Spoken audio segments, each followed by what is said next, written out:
morning and welcome to Mosaic. This morning you've got several handouts. I'll kind of show them to you as we go. The one is just the text of the morning. There's a lot of text. I thought about just reading through that. I thought, I'm not gonna do that. Your brains would melt because it's overwhelming. So we're not going to do the normal read through the text first. We're just going to work our way through it slowly. The goal of the morning is to knock out all the genealogy stuff in 10 and 11. The very end of 11 has a little bit more, which we will deal with later, but by and large, we're going to knock out all of that this morning. It is overwhelming to just kind of digest that and try to know who and what, and so therefore I put together the chart there you see. It's like the flow chart, so to speak. And I'll explain that when we get to it. It's two-sided. The one that's going horizontal, that's the main one. The other one I'll make a quick reference to later. It's got basically one purpose on it, that the main one is the other one. So let's go ahead and jump in. This is not the text of the morning, but it deals with it as well. It's Genesis 9. We dealt with this just very briefly last week. It's verse 18. It's not on your sheet. It says, the sons of Noah who went forth from the ark were Shem, Ham, and Japheth. Ham was the father of Canaan. These three were the sons of Noah, and from these the people of the whole earth were dispersed. So it says that in 19, then it gives the story of Noah getting drunk, and then we run into the next section, which is this. So it's the story about Noah's situation there. It's kind of an interruption in the midst of this flow. So I wanted to connect those two. And this is how this one starts here in chapter 10. These are the generations of the sons of Noah, Shem, Ham, and Japheth. Sons were born to them after the flood. The sons of Japheth, and then it lists them, Gomer, Magog, Madai, Javan, Tubal, Meshach, and Tiras. I'm going to completely butcher most of the names. Just, that is what it is. The sons of Gomer are, however you say that, Ashkenazah,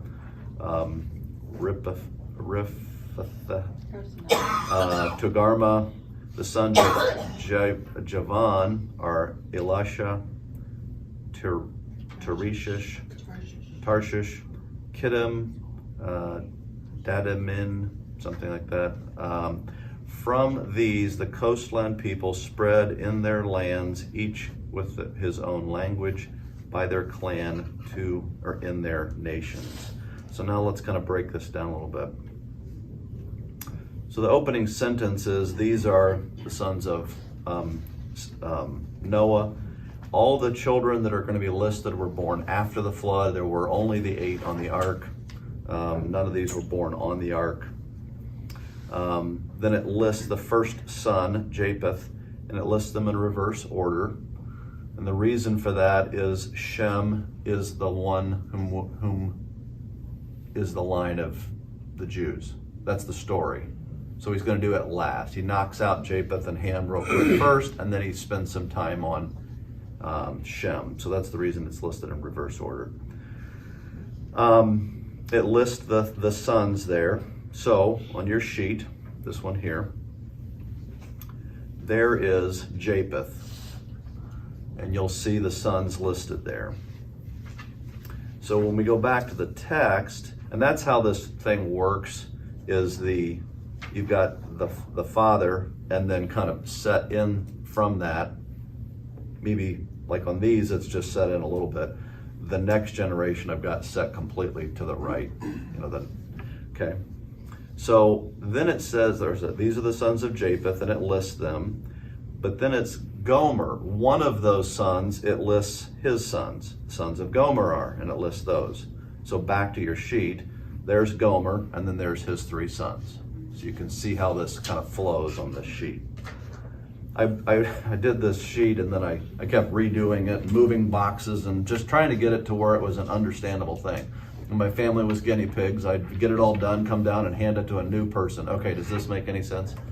What is this? And they did, okay, that's not gonna work. So back to the drawing board. So eventually, I hope this is gonna make sense to you once we get through this. Then it lists next, after the sons of Gomer, it lists the sons of Javan, and it lists those sons. And so that would be the next one down. And you can see how that works. All right. From these, the coastland peoples spread in their lands. So I wanted to just pause for a moment because the next part is each with his own language. Well, we don't have the Tower of Babel yet. Why do they have their own language, right? Because this is covering a huge swath of history, and then we move to the next son. This isn't chronological from verse 1 through the end of the chapter. Do you understand what I'm saying? It's not like these men, before we ever have any sons born to Ham, have their own language. No, this is everything we get about Japheth from the flood generations out. Does that make sense? So, because it says here, from these, from who? Well, from Japheth and his sons and their sons. That's where we get the coastland people, and those people, those descendants, then they spread out all over the place, over hundreds and thousands of years. Do you see the point there? So when it says each with their own language, it doesn't mean that they were born with a unique language, 3 years after the flood, way before the Tower of Babel. No, it's talking about that's the dominant family group that we're looking at back here, up through these. And each one of those eventually, after you have the Tower of Babel, then that's where you break up these nations by these dominant figures. So Gomer has these sons, and those sons end up representing nations as you go forward through history. And those family, they then have their own language. So go ahead. Refresh my memory. As far as the Ark landed, was it in Turkey? Yes, we think. Okay. So I don't know how big Turkey is. So then, did all of them still stay in Turkey? Yeah, and I didn't do a map. Sorry, that's something I should have thought Yeah, to but do. we have one right there. Oh, there you go. All right. So the point of that would be when they landed, they did not drift far from there, because you're going to hear about the land of Shinar here in a little bit. That's not that far away. So they're all still right there fairly close up until the Tower of Babel, which we're going to get into next week. But, and then once the Tower of Babel occurs, then they just start spreading and spreading and spreading out from there. But as of up to that Tower of Babel time frame, they're all still, and I'm saying close, meaning within a few hundred miles. You know what I mean? 500 miles, whatever that span is, I don't know. But they're not spread out over the whole earth. Not yet. Okay, the sons of Ham. So that's all we get with Japheth. Let me go back real quick. Sons of Japheth, and it says here, from these, the coastline people spread in their lands, each with his own language, by their clans, by their nations. What's interesting is we can now track back on some of this, and we have figured out, this was like in the 18 or 1900s, I can't remember. They discovered a language, Sanskrit, and Sanskrit is like the first language that led to a ton of other languages. So if you're a linguist, you go there and study Sanskrit because it's like foundational to a lot of other languages, like Latin. You study Latin not because you're going to talk it, but because it can help you with your English, that same kind of deal. So the point is, what we feel from this is that they've now been able to track out that this is like Europe all the way over through Russia and over into India. They think these are the same folks that would have eventually done the land bridge across from Russia to Alaska, where you're headed, and then down into North America.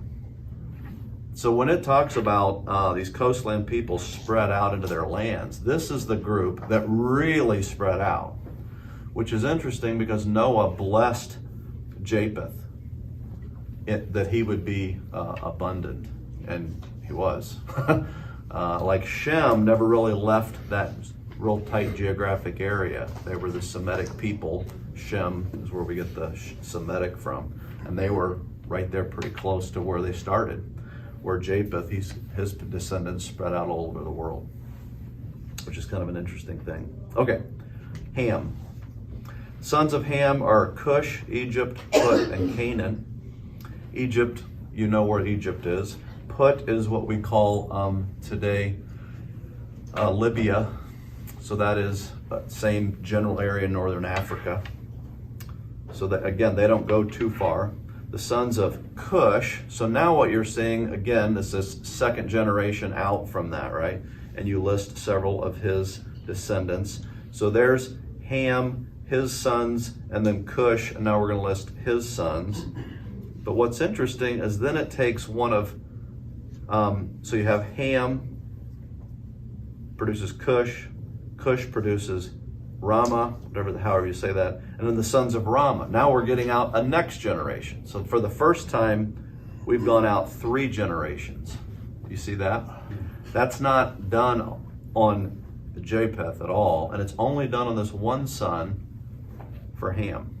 The rest, you get the sons of Ham's sons, so like Ham's grandsons, but you don't get any of his great-grandsons listed except just these 2.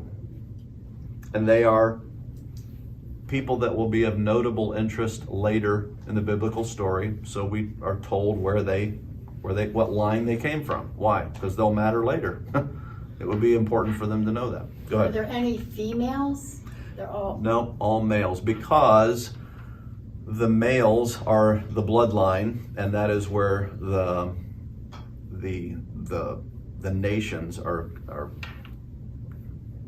derivative from the men. There must have been females, they Sure. just don't Yeah. list them. That's Okay. by the way, a lot of these will say in the next part of the genealogy, and had other sons and daughters. This is not in any way meant to be an exhaustive list of everybody born.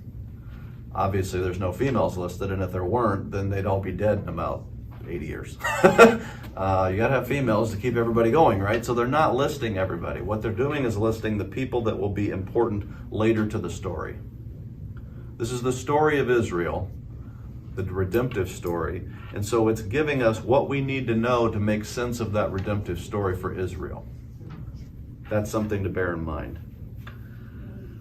Okay. Sons of Cush, and it lists them. Where was Cush at? Let's go back to our thing. So Cush is this was interesting. Cush on your chart there. So he's the son of Ham. It says Cush. Now let me show you this. Sons of Cush, and it lists 1, 2, 3, 4, 5, right? Then it goes to his son and lists his 2 sons. We see that there, right? Then it comes back. This is what I just showed you. But then it says this, Cush fathered Nimrod. So why is he not part of the original list? Why isn't it 6 listed? Do you see what I'm saying? Do you see what they're doing? So he's listed separately here on your chart. It's not separate as in he's not a son, it's just that I put him separate because he's actually listed separately. Why is Nimrod singled out the other son from the other sons of Cush? Wait a minute, what's going on? Why are you listing off grandkids before you get to the last son? Why is he singled out? This is the one character in all of this that we are told stuff. So that's why. It's because, okay, so I had these sons, and then there's this one son, and I'll give you some grandsons. You're going to need to know about him later. Now, let's go back to the most important of Cush's sons, and that is Nimrod, because he's a key figure. So let's now spend a little time on him. That's why he's separated out. So Cush fathered Nimrod. He was the first on the earth to be a mighty man. Mighty man doesn't necessarily mean super strong. It means someone of great dominance, someone who was like a great leader. Now, he probably was a very strong guy because of what we read next. He was a mighty hunter before the Lord. That doesn't necessarily mean he was good at, shooting elk or something. It could very well mean that he was good at hunting people. He was a warrior type person, thus a mighty man. He's a dominant figure. He's going in and dominating over other people, and creating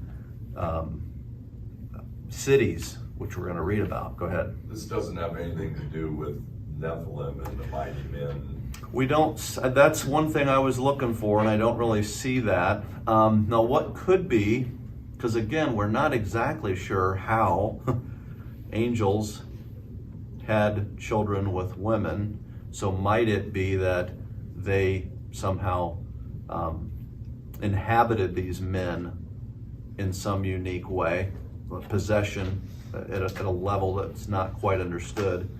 And so therefore it may be listed that, say, Cush is the father, but then there's somehow he's one of the Nephilim somehow. I don't know. That's just kind of a total speculation. I don't have anything to base that on other than he's called a mighty man, and he is very kind of pivotal as you go on through the story. Go ahead.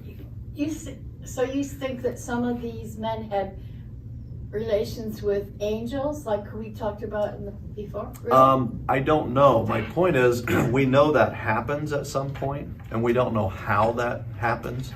So I'm simply saying maybe that is one of those answers.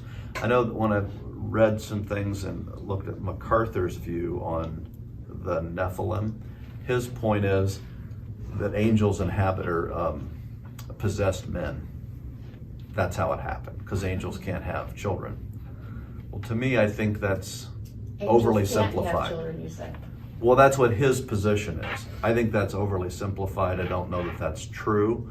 But so what I'm saying there, when I say maybe a fallen angel took Cush and that produced a son named Nimrod, and maybe that's why he's listed separate. My point is, we're not told that. I'm not telling you that's what happened. I'm saying there's a lot we don't know there. Yeah, there's some speculation there.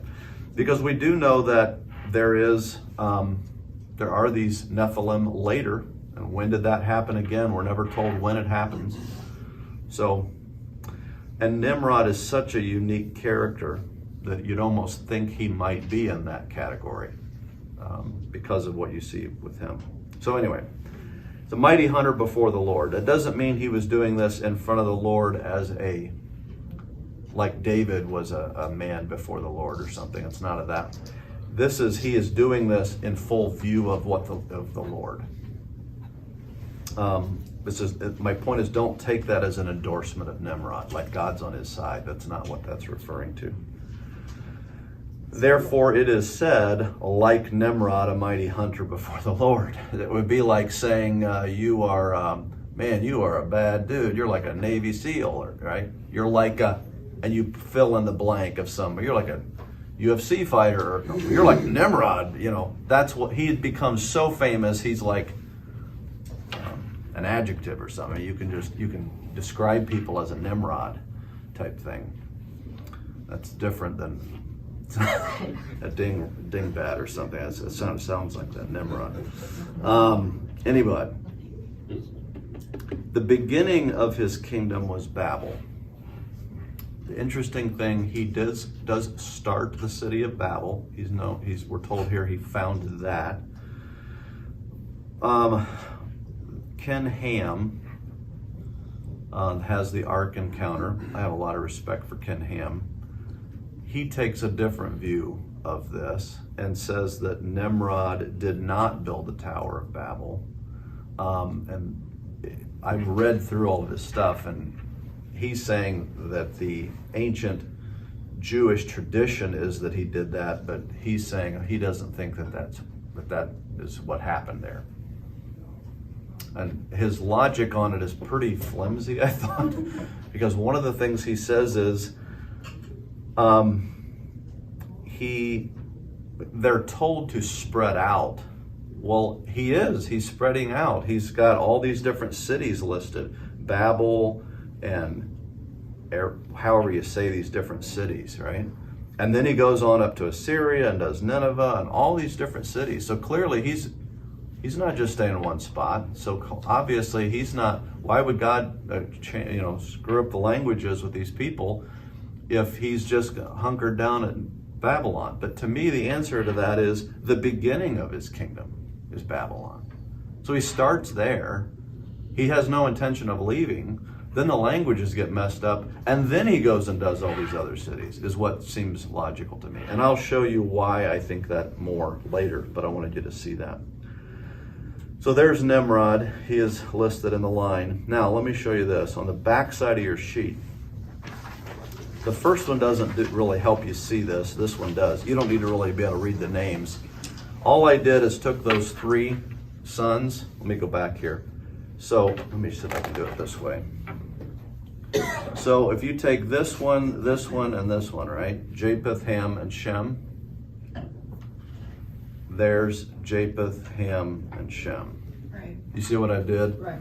Now, why? Because now you can see them. So there's Noah. You could put Noah over here. Noah,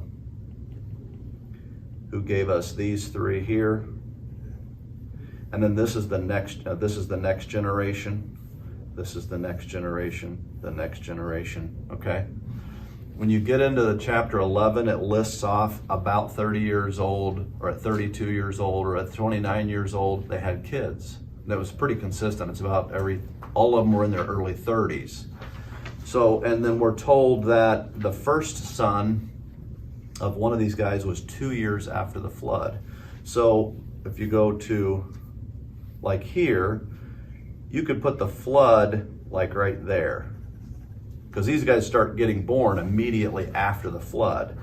So what you could do is go 30 years, 30 years, 30 years, 30 years, and you just keep doing that, right? And you get sort of a timeline of, so when did the Tower of Babel happen? You'll see this later, but Peleg down here, his name means division. So, and you do the math, and it's 101 years from the flood.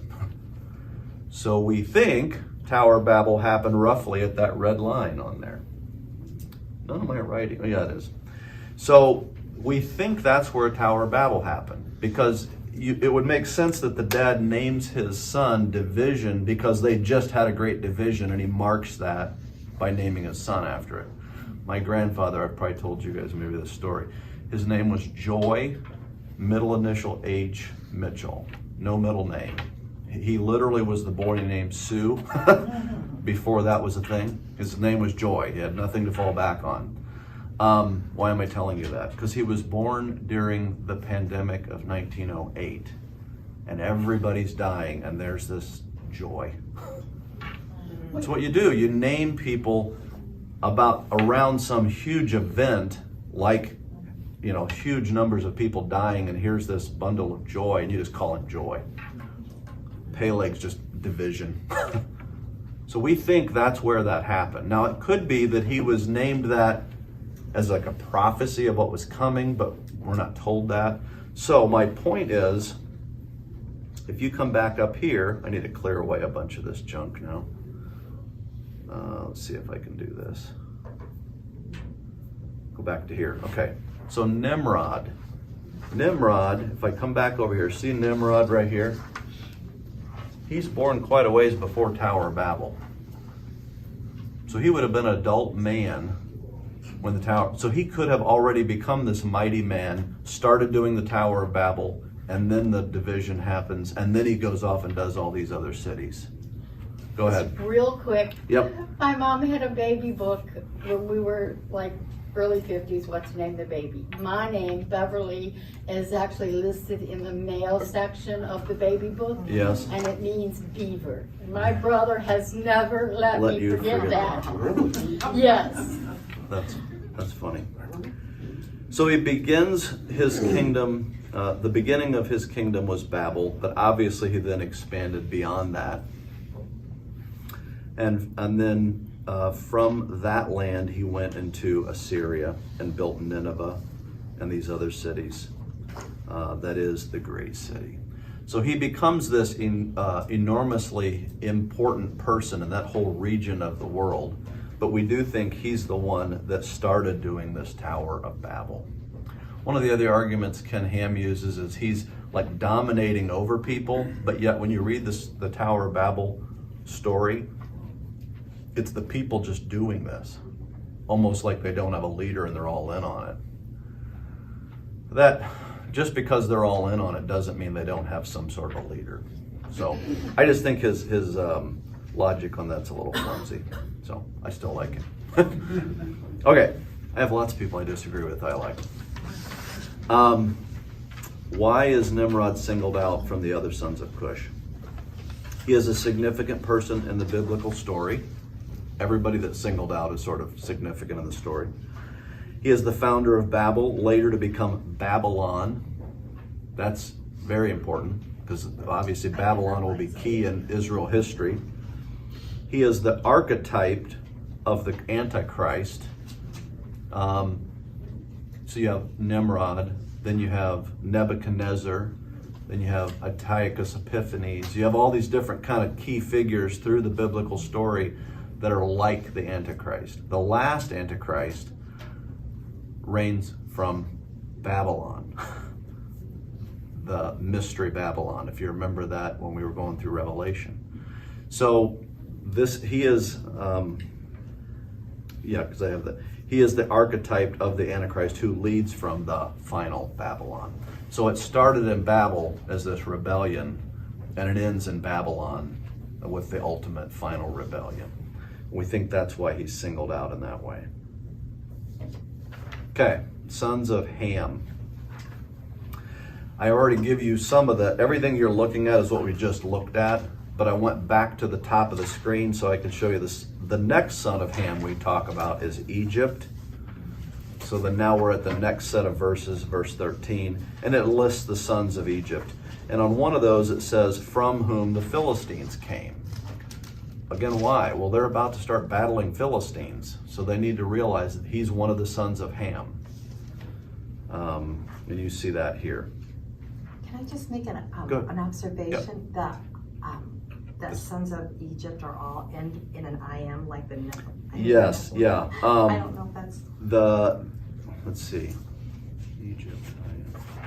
Yeah, interesting. I had not noticed that. I thought you were talking about the ITES, which was the next set. I am. So that's when she said Nephilim. I thought, they're all I am. IMs, Yeah, so MIM. Yeah, at the end. Interesting. Yeah, that's a good point. All right. Sons of Ham. The next one, Canaan. Now this one's interesting. Canaan fathered Sidon and his firstborn and Heth. And then it says this, and the Jebusites, the Amorites, the Gishites, the Hivites, the Arkites, the Sidonites, the Arabites, Zemarites something, and the Hamor. I don't know how you pronounce these things. So why does he switch is the question. Why is it going from Sidon, people, to ites? What's going on there? Why is that like that? These, here it is. Sorry, I skipped a slide. This is in Deuteronomy 7, when they're about to have to go into the land of Canaan. It says this in verse 7, or chapter 7, verse 1. When the Lord your God brings you into the land that you are entering to take possession of it, and clears away many nations before you, the Hittites, the Gishites, the Amorites, the Canaanites, the Perizzites, the Hivites, and the Jebusites. I think I said Hivites twice. Hittites and then Hivites. 7 nations more numerous and mighty than you. And when the Lord your God gives them over to you, and you defeat them, you must, this is it, then you must devote them to complete destruction. I mean, you must make no covenant with them and show no mercy to them.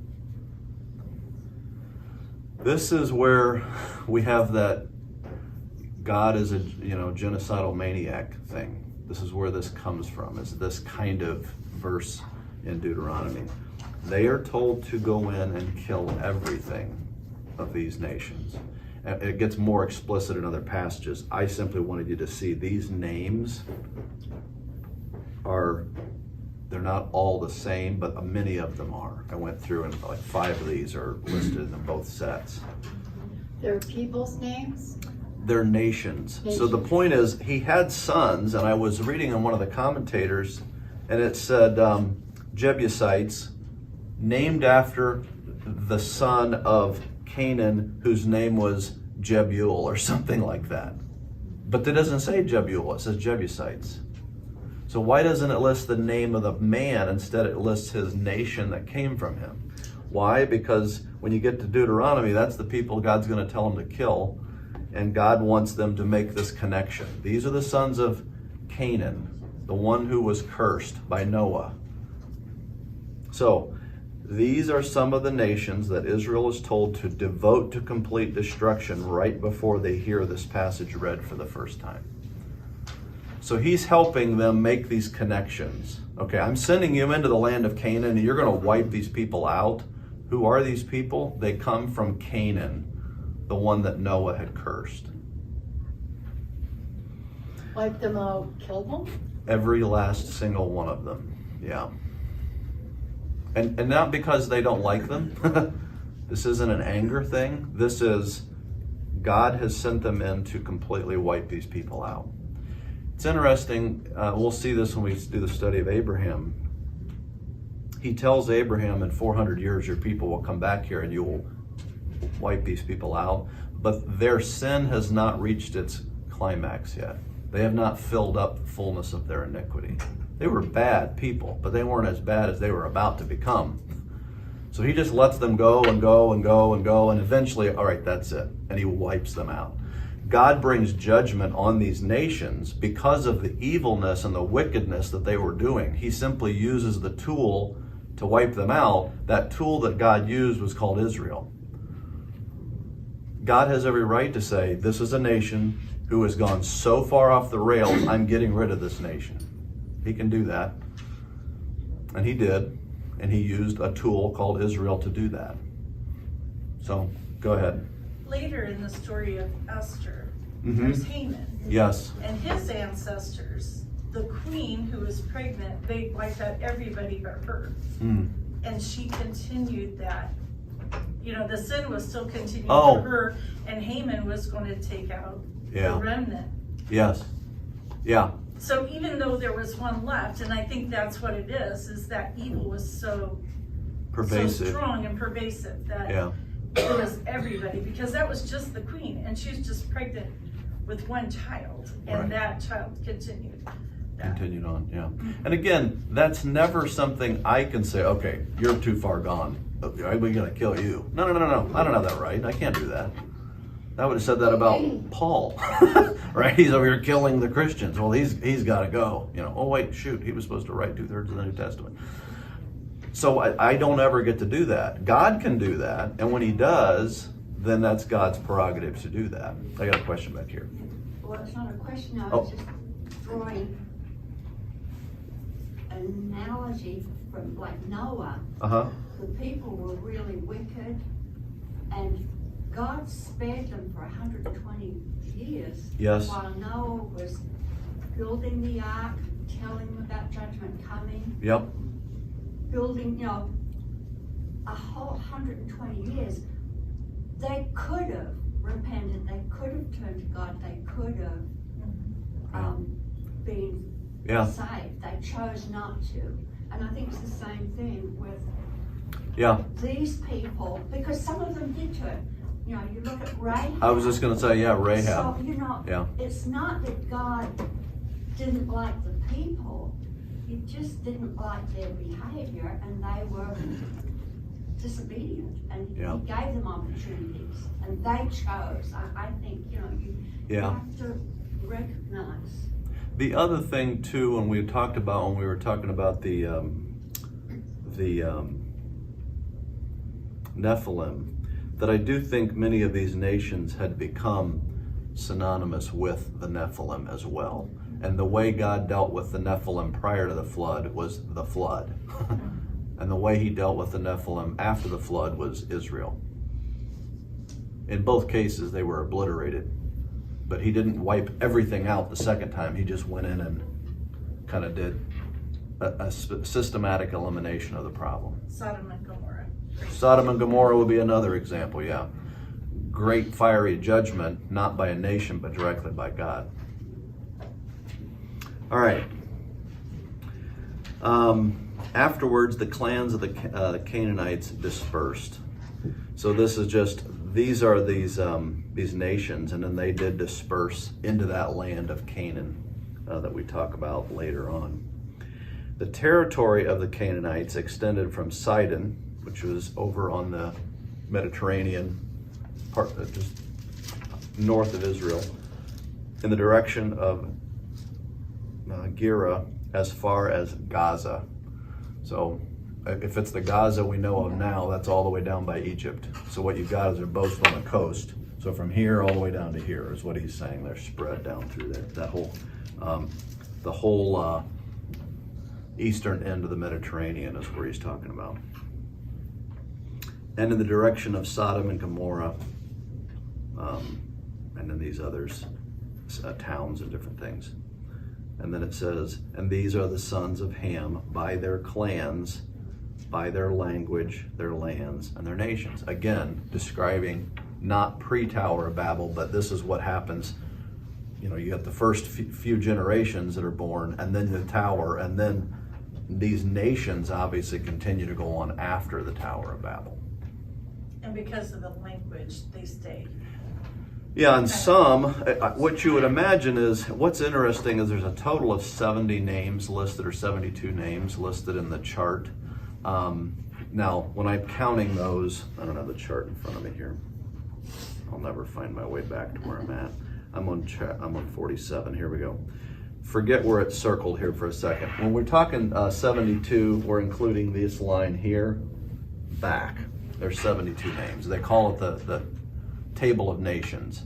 And what they think is that's the 72 that went out from the Tower of Babel. Now what's interesting though is the Tower of Babel happens here, and then these guys each get different languages. So how does that, I don't know. I don't know. That's why some would say maybe the Tower of Babel didn't happen until here somewhere, and this guy's name was given as this is coming. There's a great division coming. I don't know that I agree with that, and it could have just been that these guys, maybe they had a similar language, but they did break up into separate nations later. That's possible. It doesn't mean every one of these had to have a unique language. We just know they divided up into languages and nations. Okay, it was at 43, I believe. 47, thank you for that. Good memory. Okay, Shem, we're in the home stretch here. To Shem also, the father of all the children of Eber, the elder brother of Japheth, children were born. That is a very weird sentence, I think. Look at your chart. Shem, find Shem, find Eber.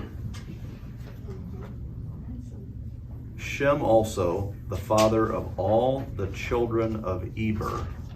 Well, obviously, if they're the children of Eber, then, so what's going on? So Mine says ancestors. yeah, that's what it is. It's the ancestors of Eber. So, but the point is, it's saying, why is Shem said to be the father of all the children of Eber? Well, because, let me show you this. The sons of Shem is Elam, Asher, Ephera, I don't know. You can read them. So there's Shem, and he lists these here. The last one is Aram. And then it gives you the sons of Aram, right? So back to our chart, that would be these guys here. And then it lists this guy.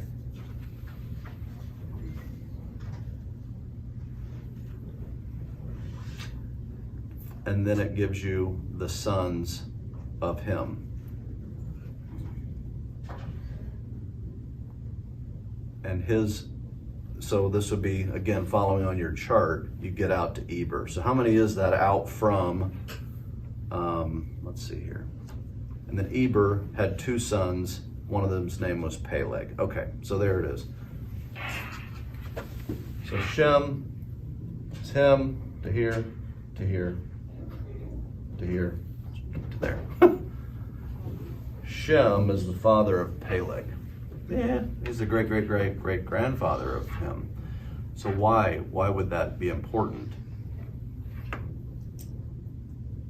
Any guesses before I tell you? It's the line of Israel. Yeah. Abraham, down here in the corner. Shem, son of Noah, blessed by Noah, right?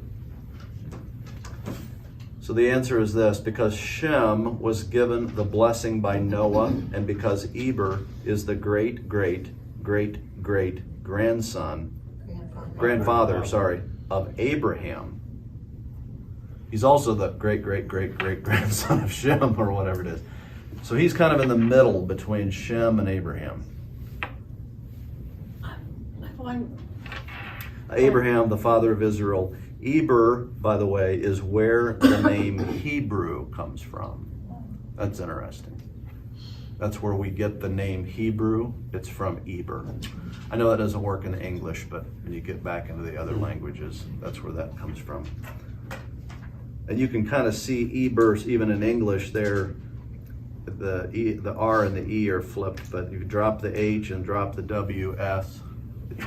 There's Eber, but the R and the E flipped. Again, when you start translating from, say, Hebrew to English, it kind of doesn't always work. But that is where Hebrew, the word Hebrew comes from, is that.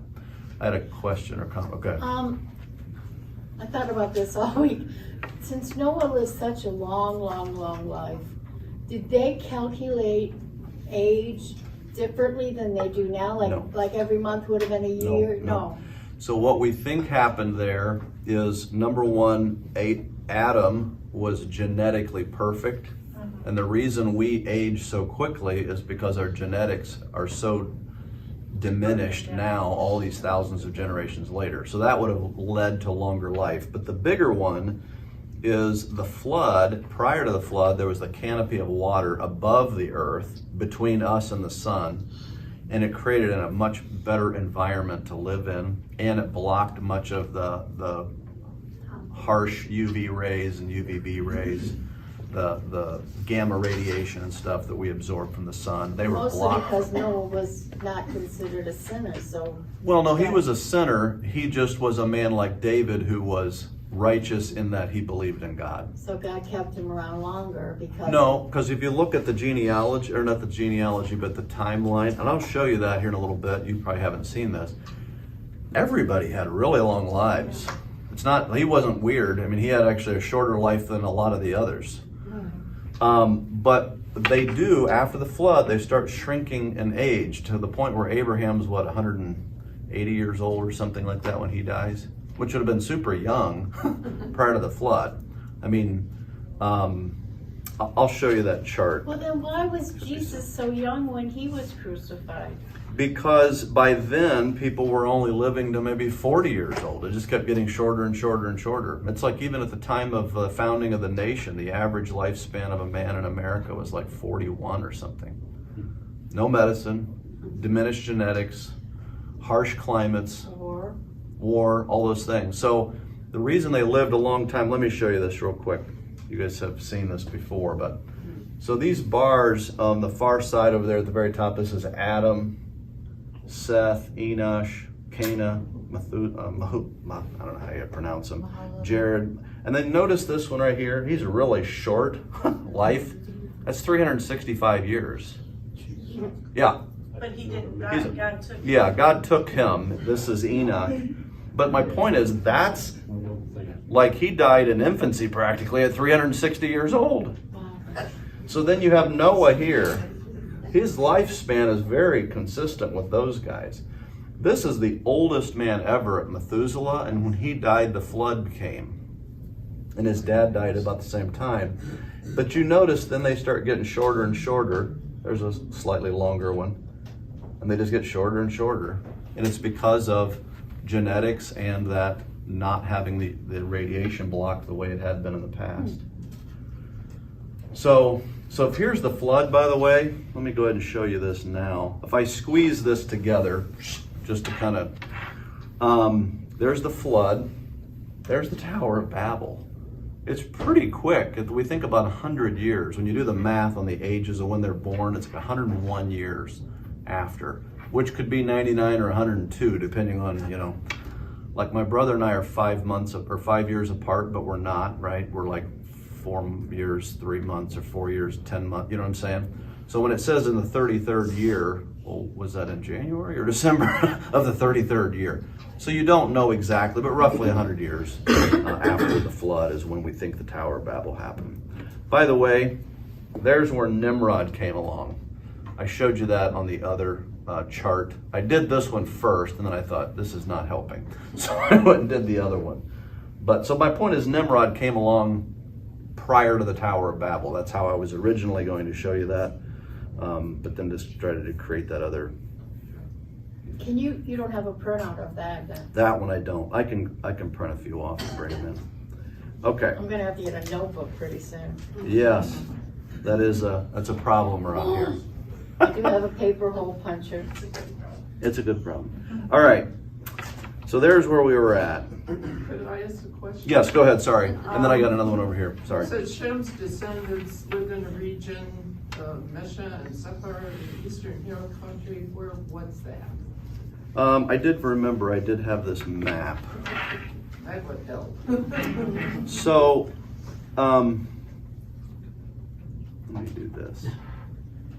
So right there in the middle is, this is Israel, right in this area here. They call it Canaan. But then you have all these nations listed here, right? Sidon would have been up in this general area. I don't remember exactly. Gaza is down in this area. So when it said from Sidon to that's along there. This thing you just asked about, I'm not sure exactly where that's at because it's probably not going to give us a good representation. Is Egypt down there? No. Egypt would be. Turkey. Oh, Turkey is this area up here. Where? That's Turkey. Up here. That's Turkey. Modern day Turkey I'm is gonna up actually there. look it up one Yeah. All right, let me get back over to our thing here and let's see if we can actually finish somewhat on time. Oh, I had another question, Well, sorry. I think it's quick, but on verse 21, there's that 5 little words, the elder brother of Japheth. I don't understand that. That's Shem. Shem's not the, is he the No, elder the elder brother is Peleg. Peleg is the older brother of, here, look at the chart here. No, So but I mean, Eber, Shem's the older brother here's of what, Japheth. all right, let me get back to 21, let me see what you're seeing. To Shem, also the father of the children of Eber. Eber, the elder brother of Japheth. Go on with that. no, it's At the very 21. beginning. Oh, yeah, you're right. Eber, the elder brother of Japheth. No, That's what it's saying. no, it's Shem, also the father of children of Eber. Shem, the elder No, I'm telling brother you, of that's Japheth. not what it's saying. You're misreading it. Well, how It can literally Eber be the says older brother Eber, of Japheth? Eber, comma, the elder brother of Japheth. How could that be? Okay, He's a yeah. great grandson. Eber and Japheth are brothers. You're misreading the sentence is what I'm trying to say. Oh, so there's What? another Japheth. No. Well, then you're misreading it. There's Japheth. Did I say Japheth or Jachin? I'm just getting the names mixed up. His older brother, Japheth. Japheth. Yeah, I don't know why it's Shem saying was that. the older brother. It of should Japheth. say Joikin. I don't know. All right, somebody find their Bible and look it up. Does it say Japheth? Yeah, I didn't it says catch Japheth. that. The elder brother Yeah. of Jacob. Oh, I know what it is. Japheth's up there. No, it's saying some were also Shem born is to the Shem, is the older whose brother whose of older Japheth. brother was Japheth, to Japheth. Shem. All right, I got it. Both of those Japheth work. was Shem's older brother. Yes. So Shem. Japheth was Shem's older brother. That's what mine says. Yeah. My Bible His older says that. brother was Japheth. Whose All right. older brother was Japheth. You gotta look at the So Shem, Bible.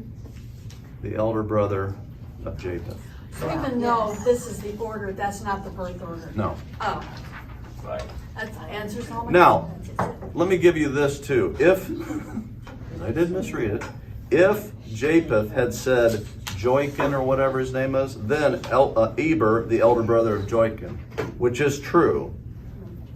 That's this one and this one. I was so- just assuming this was birth order. But I took, no, that's not right either, because that's Eber's Caleb. the father. Yeah, so you're right. Not that, not You are that, wrong about it. not that you needed me to affirm this, but, I'm sorry. not that you needed me to affirm this, but I don't know everything. Brenda stands up and says, "Amen." Oh. She didn't. She was nice. Okay. What is significant? What is the significance of Eber naming his son Peleg? My brain had melted by the time I got there. What is that significance? Well, there it is. There's this Peleg guy, and he was named that by his father, and the reason is Peleg means division. I've already told you that. This likely refers to the division of languages and therefore nations at the Tower of Babel. My grandfather's named Joy. That's why I told you that story. That's what we think identifies where that happened. Now, could it be predictive of this is coming and it happened 50 years later? Possibly, but there's no indication of that. So it seems most likely, and most of the commentators thought that that's when that happened. Okay. I'm going to start in verse 25. To Eber were born two sons. The name of the one was Peleg, for in his days the earth was divided. So we know what happened in his lifetime, but was it at the beginning of his life, and that's why they named him that, or you know what I mean? Oh, I didn't finish reading that. And his brother's name was Joachim, I don't know how you pronounce these things. And then it lists up like 12 sons or something. It's a lot of kids. All these were the sons of, just to clarify, we're not using this the same way we did at the top where Shem was the father of the sons of the children of Eber. It's not saying that. It's actually saying Joachim, I keep saying Joachim. Joktan fathered all these people. 1, 2, 3, 4, 5, 6, 7, 8, 9, 10, 11, 12, 13.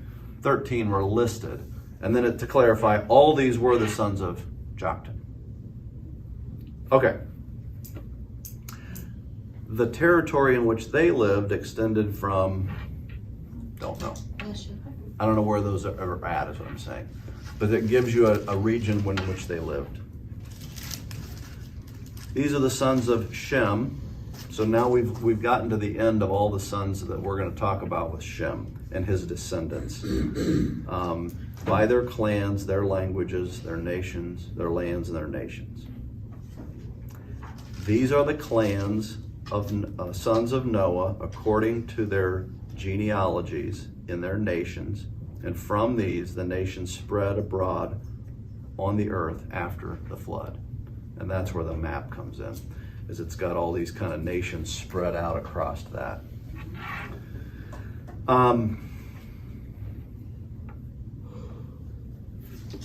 Let's do this. This is chapter 11. I'm going to have one of you read now. We're just going to read through this quickly because I want to get one more thing right after this, and then we'll wrap us up. So go ahead. Now the whole earth had one language and the same words. And as people migrated from the east, they found a plain in the land of Shinar and settled there. And they said to one another, "Come, let us make bricks and burn them thoroughly." And they had brick for stone and bitumen for mortar.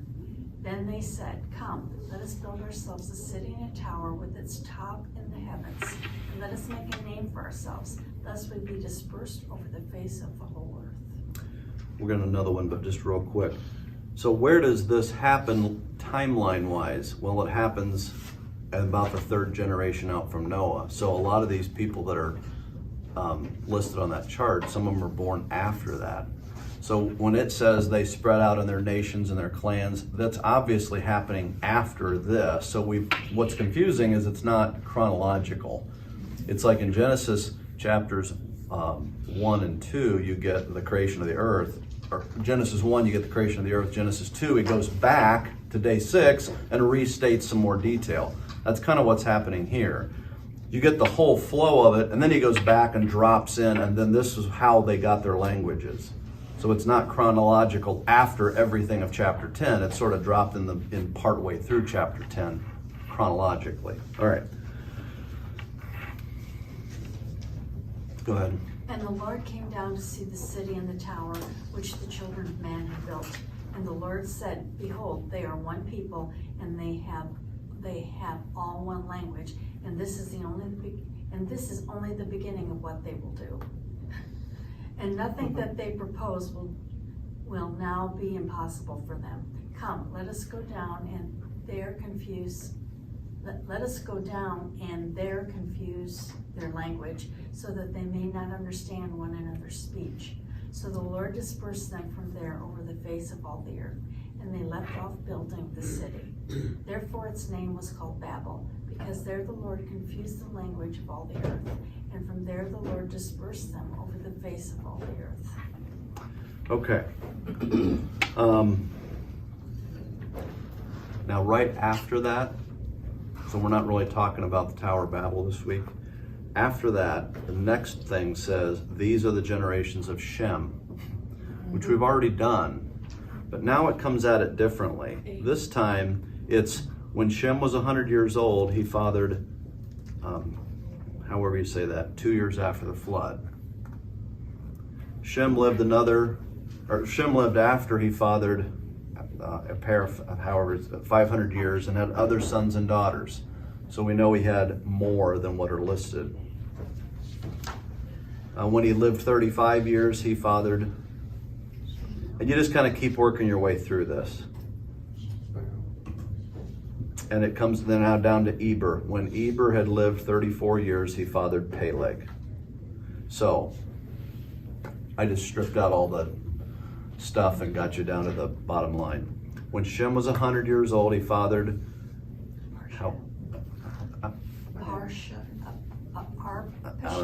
Arpachshad, I don't know, 2 years after the flood.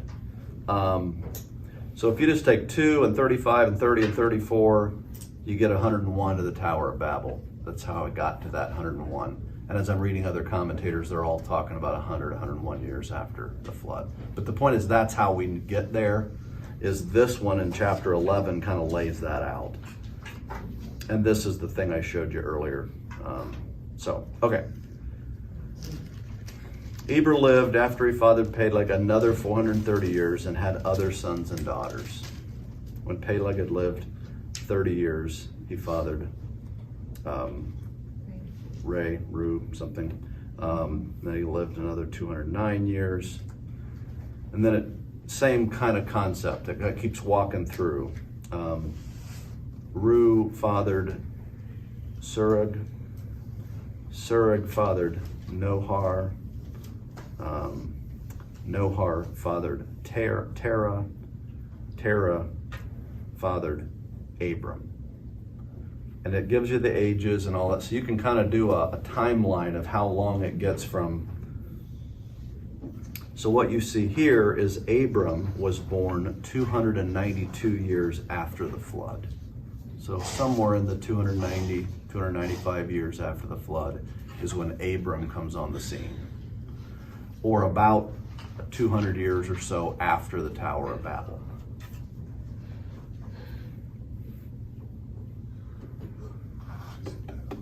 After the flood, Noah lived 350 years. 350 years after the flood. So back to here. Noah. And down here, it's cut off. Shoot, let's do it this way. Here's Noah down to Abraham. So Noah was alive when Abram. Yeah, no. That's amazing. For about 50 years. Wow. So might they have met and spoke? We don't know. But Noah and Abraham crisscrossed lives for about 50 years. So how many generations would that have been? 1, 2, 3, 4, 5, 6, 7, 8, 9, 10. Something about 10 generations. I love to watch PBS, if you guys ever watch, when they do, like, they just did Tracy Morgan's family history and traced it way, way back. I love watching that. So what's your main takeaway this morning? I mean, your brain melts with this stuff, and it's why I tried to do the charts, because if you just try to read that, it's like, It's growing, actually. Yes. So, some of these are more obvious, kind of a main takeaway. Some maybe not as much. Go ahead. We'll wrap here in 5 minutes. Then I thought. It's more condensed than you thought. Like Yeah. Noah's still alive when Abraham. You know, Yeah. that's- Yeah. It's, Yeah. I'm going to give you this. Just there's no wasted pages in the Bible. It all matters. I know that's kind of a whatever, but there. I mean, I never knew a bunch of what we just learned. You know, like Peleg and where Hebrew came from. The word Hebrew came from. You know, I just all these little things, and they're all there. They're all tucked away. God gives all of this to us because He wants us to know it. None of it's wasted. All right, let me pray for us so we can end on time, and then I'll stay and talk if you'd like. So, dear Heavenly Father, thank you for the morning, your word, even things like genealogies, which can seem rather dry, but it is so much more even than what we looked at this morning. I know we could have gone into.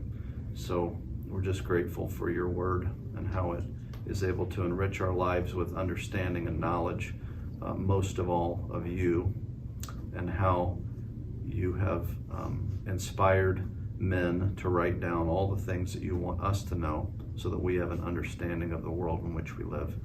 And we pray that we would take this that we've learned this morning and then be reminded of the fact that in a culture so divided by things like race, that we would be reminded that there is only one race of people. We're all descendants of Noah and his sons. We all find common ancestry.